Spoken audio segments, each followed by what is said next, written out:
Most everybody pays attention to the mark of the beast in Revelation. But many forget that there is another mark mentioned in Revelation. People remember that the mark of the beast is placed on the hands or foreheads of people.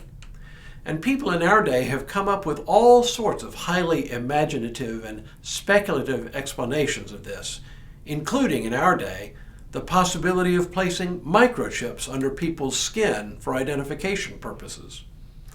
Sounds like scary stuff, and maybe it is.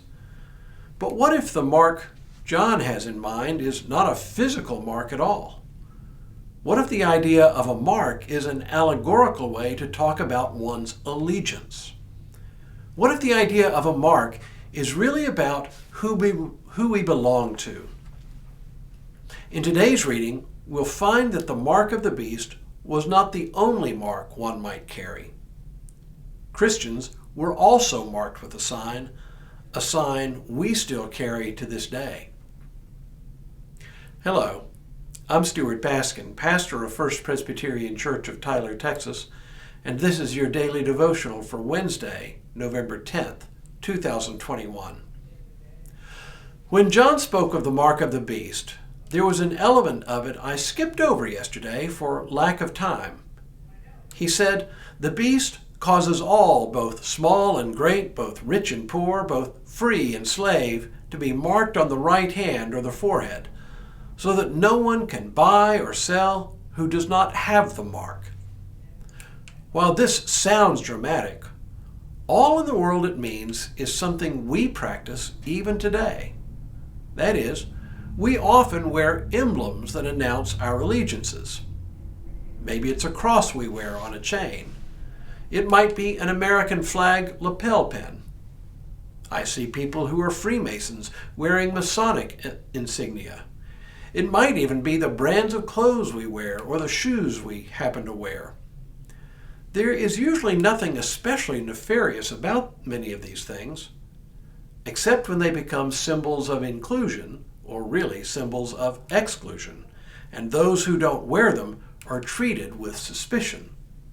It happens, but it's not usually enforced by law. Under Roman rule, on the other hand, social groups and trade associations included the requirement that people sacrifice to Caesar. If one wanted to participate in ordinary social and commercial activities, one had to be willing to participate in such sacrificial rites. Clearly a non-starter for Christians. As a result, Christians were marked as different. This is what John is referring to. Now, in Revelation 14, he goes on to say that we Christians are indeed marked, but not by the beast. John says, "Then I looked, and there was the Lamb standing on Mount Zion, and with him were 144,000 who had his name and his Father's name written on their foreheads. And I heard a voice from heaven like the sound of many waters and like the sound of loud thunder. The voice I heard was like the sound of harpists playing on their harps, and they sing a new song before the throne and before the four living creatures and before the elders. No one can learn that song except the 144,000 who have been redeemed from the earth. It is these who have not defiled themselves with women, for they are virgins. These follow the Lamb wherever he goes.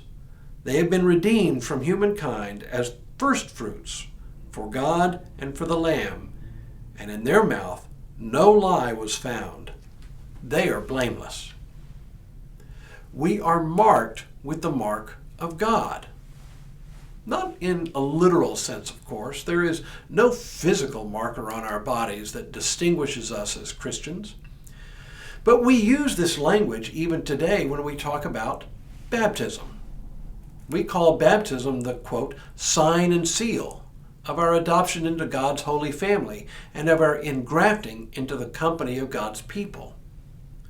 To be marked in this way is to carry on our hearts the assurance that first, last, and always we belong to God and to no one else. By the way, as for the number 144,000, I think by now we can spot the number 144,000 not as a literal number, but as a symbolic one.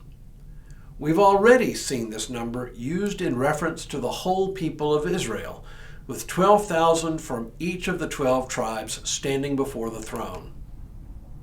As the number 12, like the number 7, is a number that denotes completeness or wholeness, the number 12 multiplied 12 times would be something super complete, and the number 12 multiplied by 12,000 times would mean something so complete that no one is left out who truly belongs. It is an emphatic way of saying that everyone whom God has called and chosen is present, and not one is missing. All of this points us to something really important. First, it reminds us that we do indeed belong to God. Our Christian identity supersedes or comes before our family identity, our racial or ethnic identity, and even our national identity. We are Christians first, and only then are we Americans or anything else we might identify ourselves as being. Second, it reminds us that because we belong to God, we will never, ever be lost. No matter what happens to us, no matter what happens to our bodies, God will never lose us. I don't know about you, but I find that enormously comforting. Tomorrow, a vision of 3 angels bearing a message to the church on God's behalf. In the meantime, may God continue to bless you and keep you in all that you do this day and in all the days ahead.